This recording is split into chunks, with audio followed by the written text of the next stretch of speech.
جن لوگوں نے اللہ کے حکم کو قبول کیا ان کی حالت بہت بہتر ہوگی، اور جنہوں نے اس کو قبول نہ کیا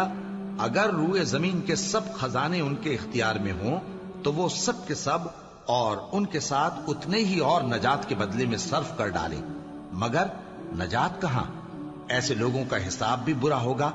اور ان کا ٹھکانہ بھی دوزخ ہے،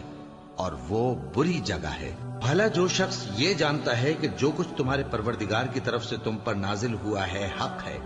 وہ اس شخص کی طرح ہے جو اندھا ہے، اور سمجھتے تو وہی ہیں جو عقل مند ہیں، جو اللہ کے عہد کو پورا کرتے ہیں اور قول و قرار کو نہیں توڑتے،